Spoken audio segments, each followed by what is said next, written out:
What is it there, guys? This is Keybinds. Some questions have been selected. I asked for questions a couple of videos ago from you guys. Said I'd pick out a few of them and answer them reasonably in depth. I like just picking out a few and talking about them a lot, you know, rather than just picking out like 17 questions and answering yes or no basically before moving on to the next one. So picked out a few questions. It's been a while since we've done one of these.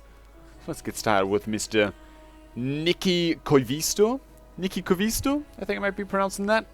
What are your thoughts on so-called WoW 2.0? Really, really interesting question. The idea is that Blizzard would make Warcraft 4 first, and after that, from Warcraft 4, the new next-gen MMO with completely new game engine, 2020 graphics, and all that. That's an extremely interesting idea. So we're actually talking, like you say, with 2020 graphics, we're talking quite a while in the future here. We're talking a long-term kind of thing. We're not talking about, you know, remaking World of Warcraft as it is with a new engine and new graphics and all that kind of stuff. But we are talking about first a new Warcraft 4 coming out to kind of provide a backbone for a new MMO, and then a new MMO being completely designed from the ground up from wherever Warcraft 4 leaves off from. I think that is a fucking awesome idea. I mean, the age of WoW does kind of show. We should go and pick up this seemingly unguarded treasure here. In fact, you know what? We're going to save this treasure right for the end of the video, right? But I mean, even look at this gold pile, right? Let's zoom in on this. What year are we in? Almost 2017. Look at that. Look at it. It just sort of gets like cut off by the terrain. You guys can see the mouse, right? It sort of just gets cut off by the terrain. The grass is just sort of like blobs kind of scattered around the terrain on the ground here. You can almost just imagine how they were building the terrain. And they just kind of get like a paintbrush with a certain setting and just like brush all of these leaves all down here, and they just kind of strap it all together, and it looks really good. I mean, wow, for how old it is, it actually looks fucking good, right? But the age does show. Having a completely fresh engine would just be one of the benefits. I think the main benefit of just creating a new next-gen MMO that was basically just gonna take over WoW, become like WoW's big brother, and just sort of, you know, beat the shit out of World of Warcraft and take all of its subscribers. The best part about that would just be adding this whole new sense of wonder to the game, you know. Oh my goodness. We're in Azeroth of the future, maybe like 100 years down the line or whatever. Some of the zones might have changed, some of the course.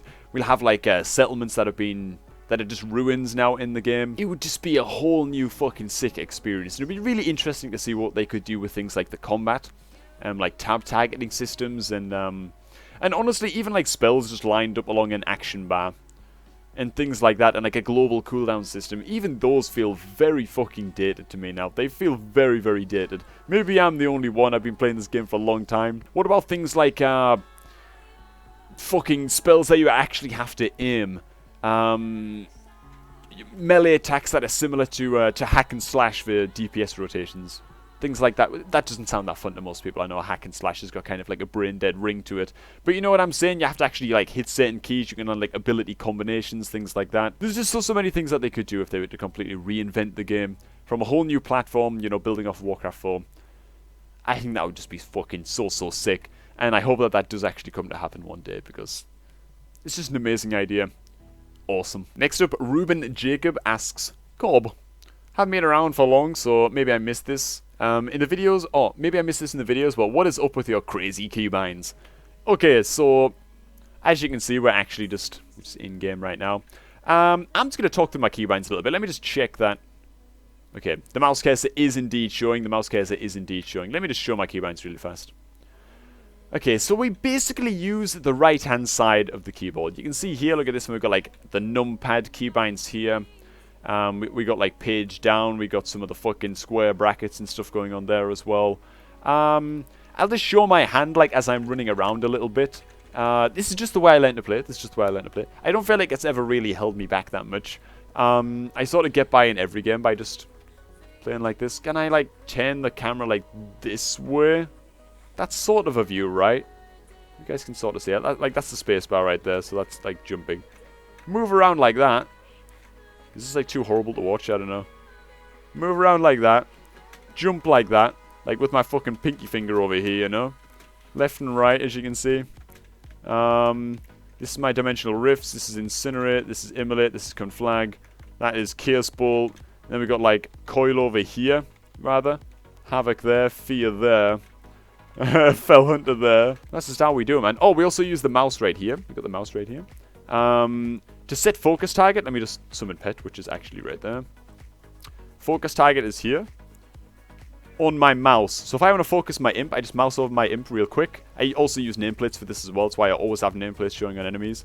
Actually, just flick the mouse wheel like that. I'm using my left hand right now, so this is really fucking awkward for me, but the mouse wheel on this mouse, which is a Rocat Cone XDD, it actually has like a left and right mouse wheel, so you can like flick it left and right. So I can just change my focus whenever I want like that by just flicking the mouse wheel to the right. And my focus spell lock is actually flicking the mouse wheel to the left, so I can like change focus very, very quickly like that. And then quickly, like, focus spell lock somebody if I need to. The camera's just a little bit fucked now. Yeah, those are my keybinds, man. Those are my keybinds. Little bit fucked up.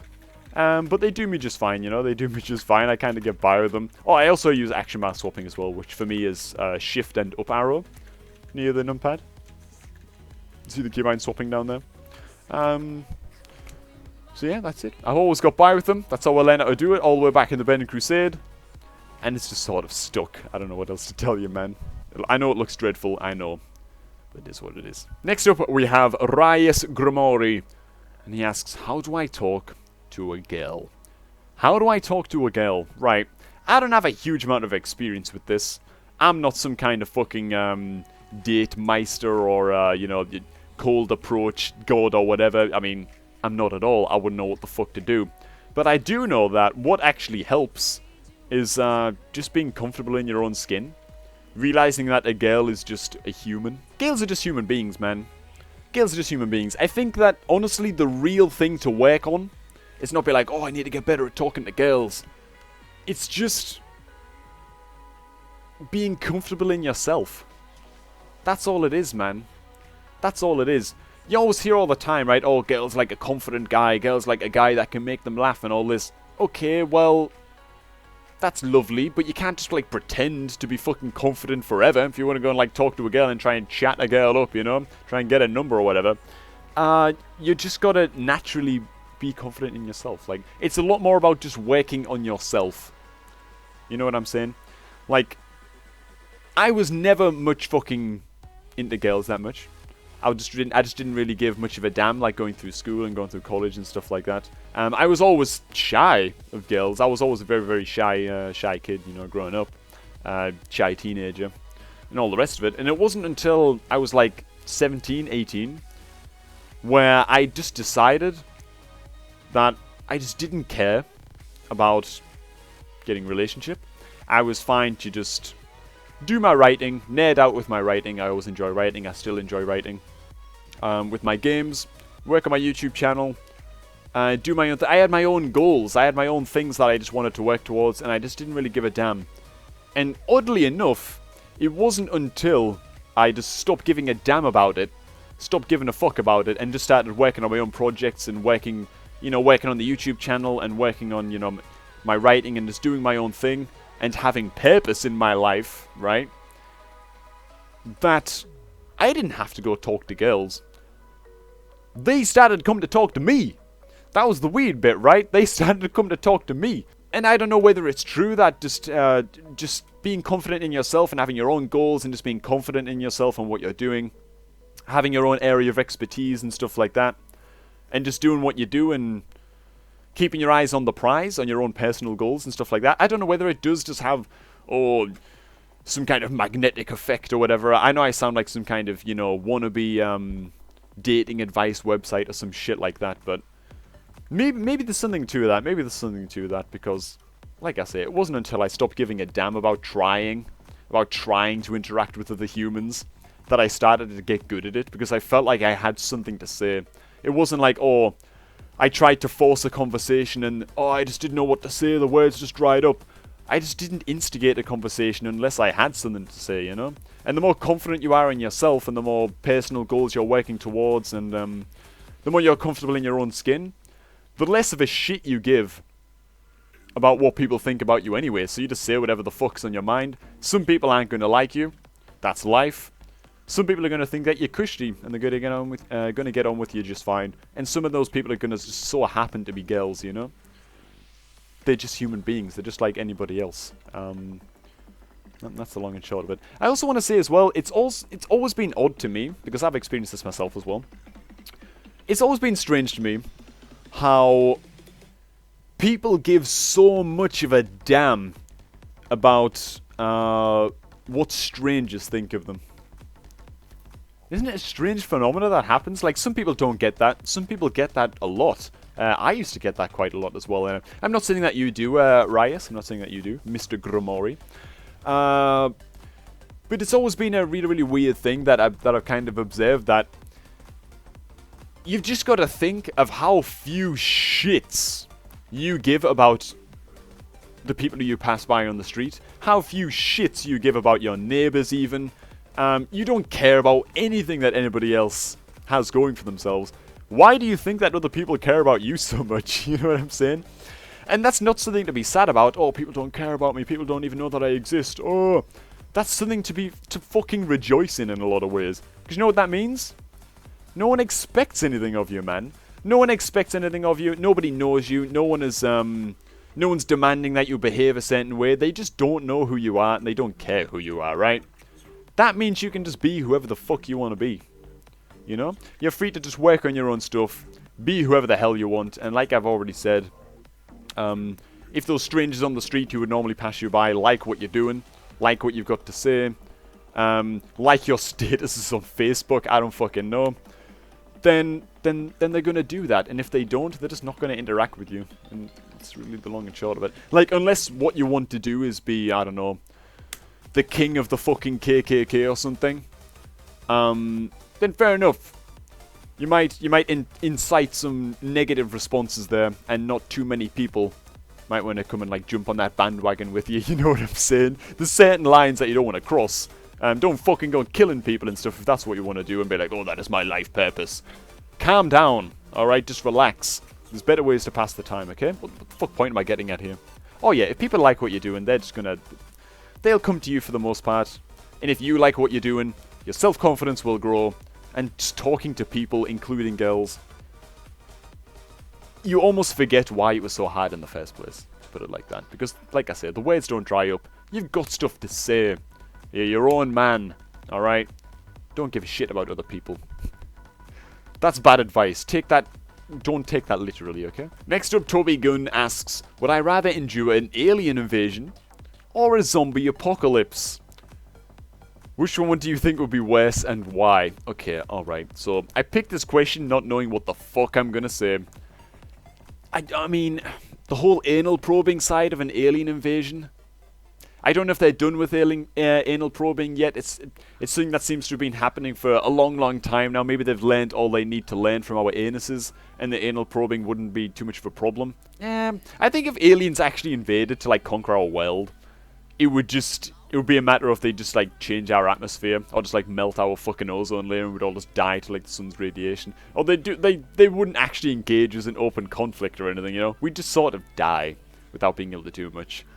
Because if aliens have the technology to travel across a galaxy to reach us, which is something that is so far out of anything that we can hope to do right now, they must be so technologically advanced that we are just, like, less than insects to them, you know? So I think we'd just get wrecked. Zombie apocalypse, on the other hand, yeah, man. We've all imagined what we do in a zombie apocalypse, you know? How we'd stockpile water, what kind of things you'd steal from the local store and the local shops. Tinned food, that's what you want. Tinned food, man. Fuck frozen stuff. Fuck any kind of meats. You want, like, beans, soup, tuna, anything that's just in a tin. Steal a fucking tin opener while you're there as well. Steal a goddamn can opener or whatever while you're there, just in case you don't have one at home. And you end up fucking having to savage a can just to get to the food inside. But that food lasts forever. That's what you want in a zombie apocalypse, right? I mean, it would be kind of hard in the UK because we just don't have any guns. In the US, it might be a good laugh if you, like, live near a gun store. We'd get by in the UK. That'd be part of the challenge. As long as the zombie apocalypse was guaranteed to end after, like, a month and a half. Like, the armed forces would sweep in and just kill them all, you know. Then, alright, that'd be, you know, interesting. That would be bearable. If it was, like, Walking Dead style, where they just drag it on forever and fucking you know, the governor shows up and shit like that. No, I don't want like a Walking Dead style one. But as long as the apocalypse ended soon, it didn't just like drag on for years and years and years, like The Last of Us style or a Walking Dead style or whatever. Yeah, man. It'd be good. Well, it wouldn't be good, but it would be an experience to tell the kids about, you know. But anyways, there we go. I'm going to wrap it up before I ramble on too much. Good questions. See, I like picking questions that I feel like I can really get my teeth into, you know, and really just ramble on for a little bit to you guys. So there it is. Thanks for watching, everyone. Hope you all enjoyed this Q&A. Usually I say pop some questions down below, and maybe we'll do another Q&A soon, but we'll see what the response is like to this one. Usually the Q&A videos, they don't tend to get that many views, but we'll see how these ones do. Maybe put some questions down below, but there's no guarantee that there's a Q&A coming anytime soon. So if you do have a question, you might just want to hold on to it. And maybe like a month or two from now, we'll eventually get around to doing another one or something like that. But there you go. Cheers for coming by, everyone. Enjoy the rest of your day now. Good luck, Mr. Rias Grimori. Find your destiny, man. I believe in you. I'm going to catch all you guys just a tad bit later. I was just about to cast a goddamn... Oh, no, don't die, dude. Don't fucking die. Can I havoc on this guy instead? Oh my god, when if he dies, we might just be fucked. No, they're just going to lost me. We actually can't win. Fuck. Oh, shit. I almost forgot. The seemingly unguarded treasure. Son of a bitch, run away! And, took them all out, man. Okay, what do we get? Genuinely unguarded treasure. At least Blizzard have a sense of humor this expansion. They did just give me some garbage, though. Alright, ciao, everyone.